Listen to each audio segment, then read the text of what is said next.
ಇನ್ನೊಂದು ಕಡೆ ಮತ್ತೊಂದು ಡ್ಯಾಮ್ನ ಕಥೆ ಕೂಡ ಇಂಥದ್ದೇ.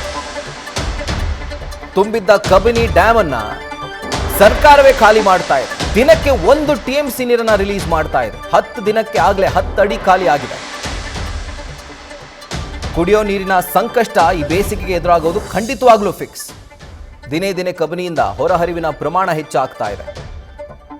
ಕೇವಲ 13.90 TMC ನೀರು ಮಾತ್ರವೇ ಡ್ಯಾಮ್ನಲ್ಲಿ ಈಗ ಉಳಿದಿದೆ. ಇನ್ನು ರಾಜಧಾನಿ ಬೆಂಗಳೂರು, ಮೈಸೂರು, ಮಂಡ್ಯ, ರಾಮನಗರ, ಚಾಮರಾಜನಗರ ಈ ಜಿಲ್ಲೆಗಳ ಕೋಟಿ ಜನರ ಸ್ಥಿತಿ ಅಧೋಗತಿ.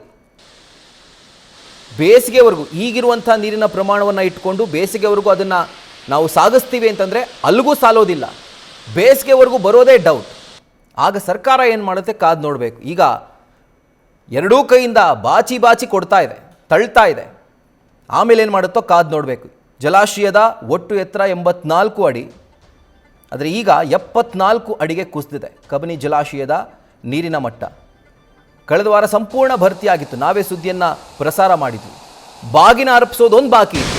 ಆಗಲೇ ಬಂತು ನೋಡಿ ಒಂದು ಆರ್ಡರ್, 12,000 ಕ್ಯೂಸೆಕ್ಸ್ ನೀರು 15 ದಿನಗಳ ಕಾಲ ಹರಿಸಬೇಕು ಅಂತ ಹೇಳಿ.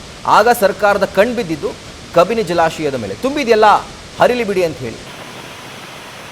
ಒಟ್ಟು ಸಾಮರ್ಥ್ಯ ಜಲಾಶಯದ್ದು 19.52 TMC.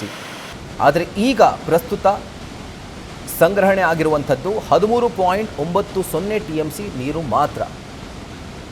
ಒಂದು ವಾರದ ಹಿಂದೆ ಕಂಪ್ಲೀಟ್ ಆಗಿ ತುಂಬ ಹೋಗಿತ್ತು. ಈಗ ನೋಡಿದ್ರೆ 10 ಅಡಿ ಖಾಲಿ ಆಗಿದೆ ಕಬಿನಿ ಜಲಾಶಯ.